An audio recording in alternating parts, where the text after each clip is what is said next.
the lower portion here is, can you disassociate the upper from the lower body? Can you move your upper body while keeping your lower body absolutely quiet, and vice versa? So let's do this together as well. Let's stand up, get into golf position, okay, or golf stance, cross your arms over your hand or over your chest.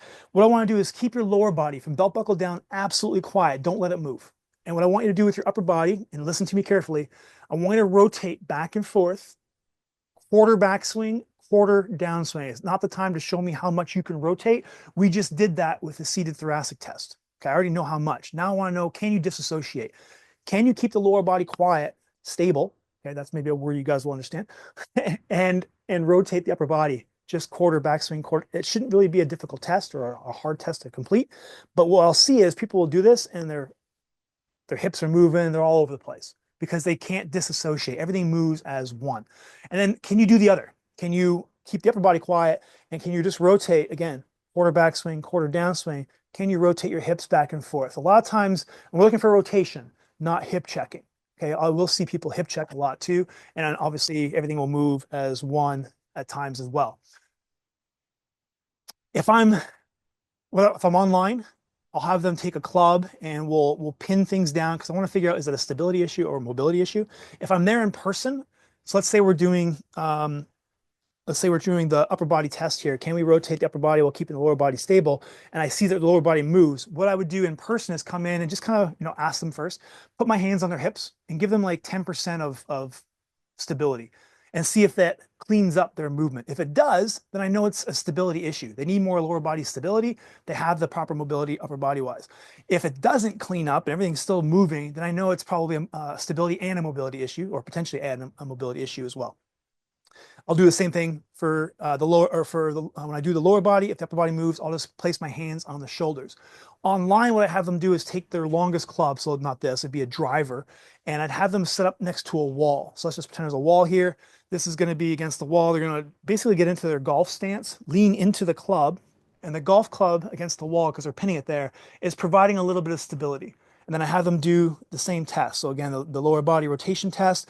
And if I can see it, great. If I can't, I'll ask them, is the club moving back and forth? Sometimes the club will just fall off the wall, right?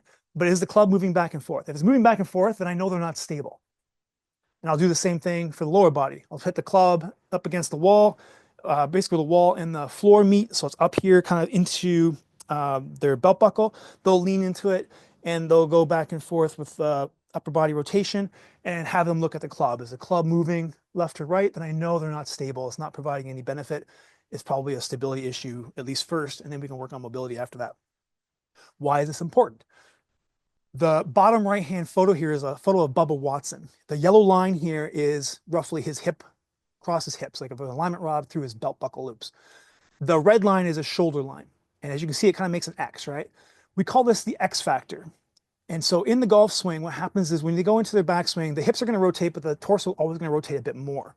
And then when he makes the decision to put pressure into his lead leg, so his right foot in this case, or right leg, he's going to put pressure into his lead leg. His body is going to start moving towards the target. We call that a recentering move, like an inch or so. And then as he is kind of making that lower body move towards the target, his upper body is still finishing his backswing.